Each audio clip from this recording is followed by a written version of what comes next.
Hello and welcome back to The Give and Go. I'm your coach Reynoso here with my boy Soltero. How's it going? Here with a little La Liga recap for the matches that happened today. We got a double header on our hands with Sevilla tying Mallorca in Mallorca Stadium and Barcelona coming out on top against Rayo Vallecano.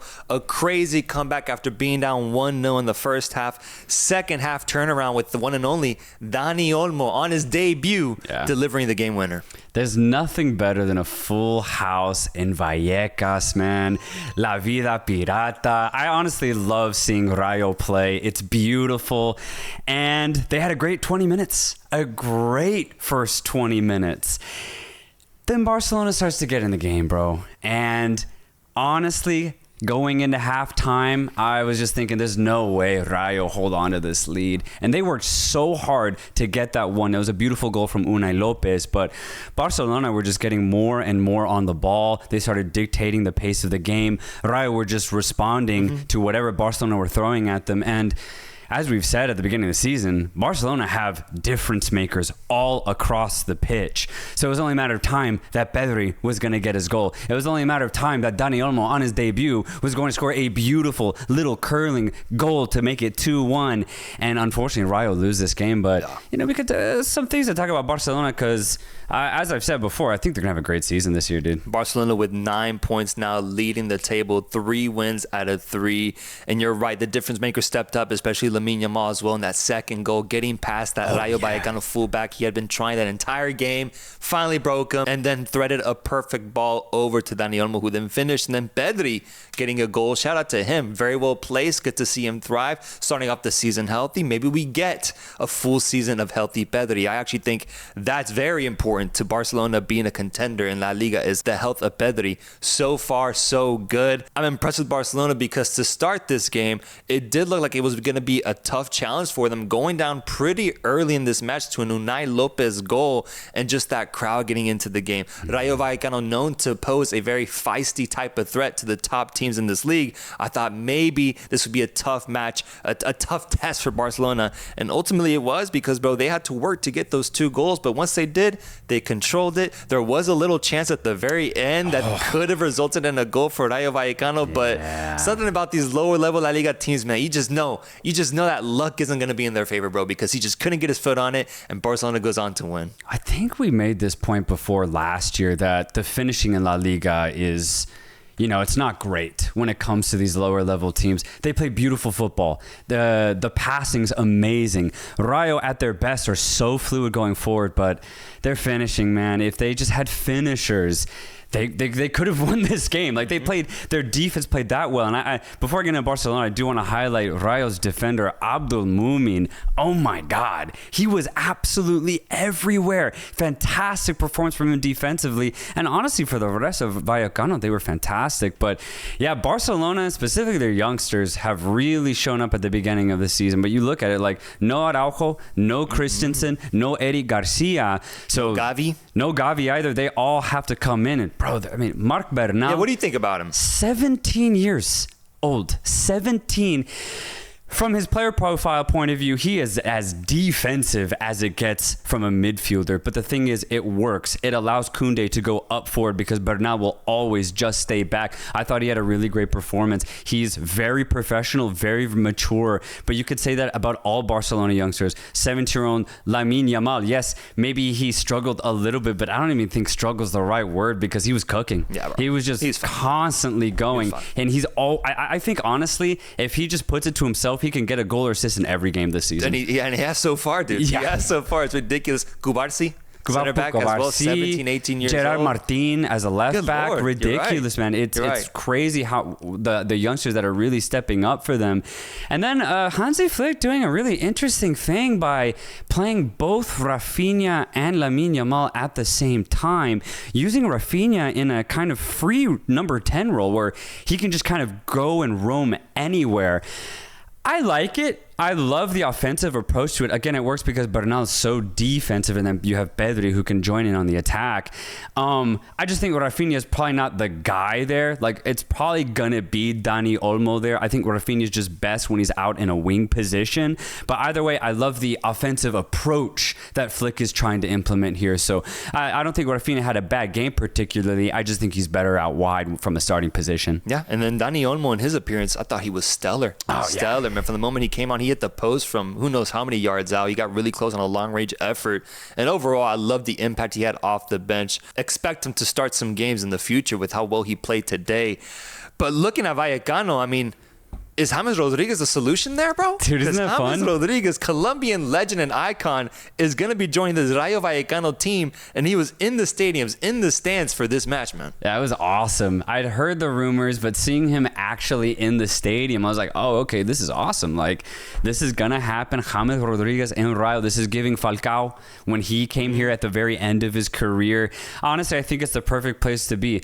James's best moments have not been at top clubs. They have been with, low-key Everton, casually, with Colombia mainly, right? Yeah, of course. And so I think Rayo Vallecano is the perfect place for James to be right now, especially with the World Cup coming in 2 years' time. He's going to play, whether it's off the bench or in starting position, and he's going to have fun because of the way that Rayo play. It's an emphasis off the pass. You have some really fun midfielders to combine with. I think James is going to be a great addition to the Rayo team. Yeah, I hope he just buys into it. I don't know what it is about these club teams that he just, maybe it's a level of passion, maybe it's a level of care, but if he buys into the project that Rayo Vallecano is proposing him, I actually think it could be really, really positive for him, bro. It could be a really fun experience, and you're right. For James, ultimately, it is about just staying right for the World Cup, because Colombia, I think, will be a big contender for a dark horse type of candidacy going into that tournament. And I think if you have James Rodriguez cooking on all levels leading into it, then that's all the better. Rayo is currently in 8th place now with 4 points, 1 win, 1 draw, 1 loss. Do they finish above or below 8th place? I don't know. I need to see the rest of mid-table La Liga to give a full analysis on that. I'm going to say no. I bet they could finish 8th on the dot. I bet they could. I'm going to say 9 or 10. Yeah. 9 out of 10 for me. Yeah. Little message to our Barcelona fans that do watch this podcast. I'm talking right at you. Down the barrel. Straight down the barrel. We got some weird comments saying we hate on Barca, but I've literally said over the last couple of weeks that Barcelona are going to finish above Atletico. Do you think Atleti finishes over Barca? No. We've spent so much, and it's super exciting, but it's a lot of change. I don't doubt that Simeone will be able to get this team working at a very high level very quickly, but I look at Barcelona, bro, I mean, they're stacked. Yeah. Like, think so? I do think so. Like, for example, Frankie de Jong, he's better than any midfielder we have. There. And then you consider Lamine Yamal, the tournament that he just had in the Euros, ridiculous. Yeah, now we're talking. He's better than any wide footballer we have. Robert Lewandowski, I do think he had a weird season last year. He's obviously not getting any younger, but he's a great striker to have this. He said Lewandowski's going to get Pichichi. Over Mbappe, Vinicius. And I actually believe that. Lewandowski went off the last 3 months of La Liga. I think he's going to continue that. And that hurts me, man. That pains me. Do you know how much I wish that wasn't true? But I try to remain as objective as I can. And I do believe that Barcelona have the better players. I'd kill for a guy like Pedri. I would kill for a guy like Pedri, bro. But we don't have that at Atletico, all right? All right. And so I think the hate that we give to Barcelona is so fair, bro, because the financial situation that they're in is a trash fire. It is a literal trash fire. It's a dumpster fire, bro. And so if you think that's hate, then you're just delusional, not knowing the state that your club's actually in. But also look at what you have on the pitch. You have probably the best team outside of Madrid in La Liga. Enjoy it, man. So I'm just saying, for me, it's like an older brother, little brother type situation, and big bro is at Harvard right now, and he's going for, he wants to become an astronaut, go to work for NASA or something. Whereas little bro coming home with D's on his report card. Yeah. And you want me to show them the same love as your Harvard? Like, I'm sorry. I'm going to pick sides here. I'm going to pick sides. And I understand Barca has a lot of talent. We've given them their credit, but all the time. Please understand that when we compare to Madrid, we're not going to give him the same level of love, bro, because it hasn't been earned, bro. Yes, you won La Liga during our podcast tenure so far, but you haven't won the Champions League. You haven't come close to sniffing the Champions League, bro. Dude. Not even and close. Multiple times, like how Real Madrid has done it. That in of itself, I think, has earned so much respect from us, especially you, ultimately a Madrid hater when it comes down to it, because you're an Atletico Madrid fan, and me, who doesn't really care about La Liga and is more of a Premier League Liverpool fan. So I'm trying to be as honest as I can, dude. I want to see Barcelona succeed. If they do, we will gladly give them their flowers. But if they don't, then I mean, we're gonna be critical. But I don't think that's hate. I think that's just us observing the team for what it is, man. Exactly. What else do you want me to say, bro? Exactly. I just hope people hear that, because when we do quote unquote hate on Barca, it's nothing, man. It's nothing. Like, they should see the way we talk about Sevilla and Mallorca, bro. They should see the way we talk about those teams, bro. If I was a Sevilla fan and you're about to hear what I'm about to say, I'd be so hurt. Get out. I'd be so hurt. Turn it off, bro. So yeah, absolutely. Sevilla tied Mallorca 0-0. Both these teams currently on 2 points with 0 wins, 2 draws, and 1 loss. But this result 0-0 I think is actually not indicative of the game we saw, because I actually found myself entertained. Yeah. I found myself entertained, brother. Especially in the second half when Mallorca had their best spell of the match. It was like right around the hour mark, and they started to really boss the game, get the ball into the box. And it was in that spell that Muriqi got onto the end of a loose ball. Should have finished. Mallorca at home should have gone up 1-0. He had it. It was basically one-on-one with the keeper in that moment. And he elects to go with a little left foot poke. I didn't get that. And in the moment, I was like, whoa, what's he doing? He should have stroked it nice and easy with his right foot, put it up 1-0. But what's crazy is that wasn't the end of the action. In the ensuing corner kick, Samu Costa missed a sitter. Yep. An absolute sitter, and it was those 2 moments that cost Mallorca 3 massive points right here, dude. I was disappointed in Muriqi. I think what he was trying to do was surprise the keeper by poking it earlier than expected, but he didn't shift it far wide enough into the corner. It was too central, so the keeper was able to react. But I would have liked for him to just smash it with his right foot that we know he has, and scored a beautiful goal there to give him the lead. But ultimately, he didn't, man. He didn't. And it's tough because Muriqi isn't delivering for you right now for his Mallorca team offensively. Then it's tough to find any other avenues of goals, especially when you have Kyle Larin up top, bro, which I want to talk about, because I've been keeping an eye on him basically every time I watch Mallorca, because he does get the starts. He does get the opportunities. He started 35 La Liga games last year. Damn. Scored 3 goals. Yeah. That's disappointing, bro. Even in this Mallorca engine and system, that's disappointing to me, man, especially because of the player that I believe Kyle Larin to be.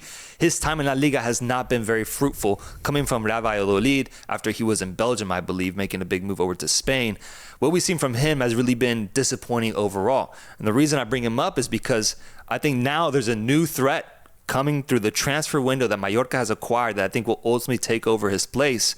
In Japanese, you could say star, Takuma Asano, getting minutes in this game, having 1 shot on goal. That was kind of dangerous, but not really. But still, I like the idea of Asano challenging Larin for that pairing striker spot next to Muriqi, because I think Mallorca actually does need it.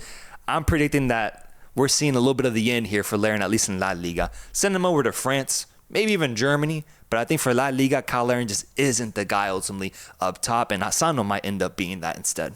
Yeah, it's disappointing personally for Larin, because there was a moment, especially during the Canada run and World Cup qualification for 2022, where Larin looked so good. His club form was fantastic. He was translating it over to national team performances.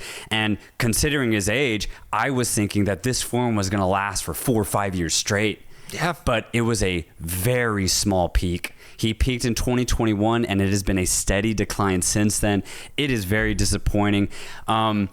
I guess all I can say is that he does at least get the start, so he's getting the opportunities to try and change his form. That's all I can say. That means he's got to be doing something right in training. He must be good in training. Yeah, he's got to be doing something right. So that's the only positive I can really throw his way, because 3 goals and 35 appearances is just very, very poor. Yeah, his best last year was the Copa del Rey. He scored 4 goals in 7 appearances on the way to that finals appearance behind the one and only Vasco Aguirre, who notably isn't here for Mallorca, and instead we have, I don't know his name, but a new coach at hand. I don't know. Do you know his name? It's It's Haggleby. I think he used to coach Sociedad or something like that. New coach at hand, but getting off to a questionable start here. 3 games, no wins so far.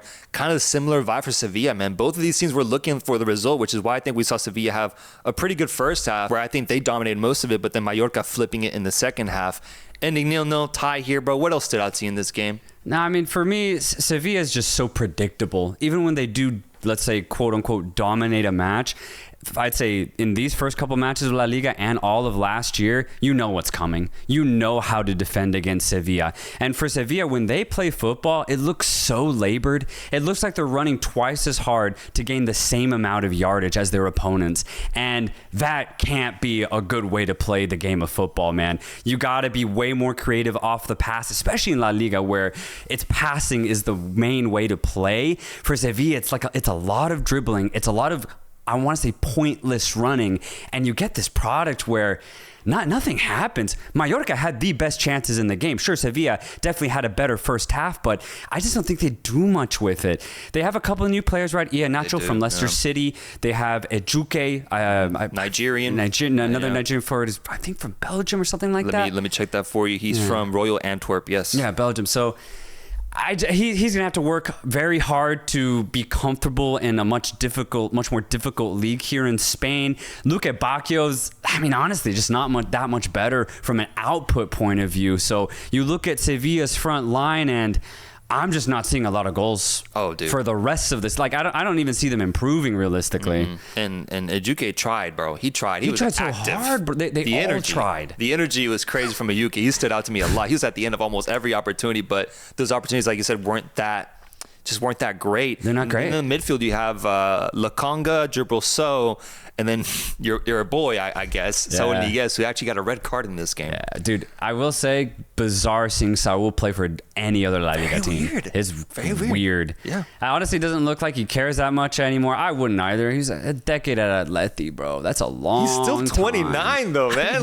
He's acting like he's 37 on a Rocky Teach type contract here at Sevilla, man. It looks like he's about to retire in 2 years. And he might. He might be one of those, dude. Yeah. And so Saul will be great for Sevilla because he's going to put in the work. He's going to be solid. But, I mean, he's also Saul, right? It's why Atleti let him go. He's just a midfielder. He's not attacking. He's not even that defensive at the end of the day. He's just there to fill a position. He will do it. But for Sevilla, that is not the guy you need. Mm-mm. You need creatives. You need energy in this team, and it's just not there. I wonder if Valentin Barco can maybe help out a little bit. I think he will. That'd be nice. I think he will. A healthy Lucas Ocampos definitely will as well.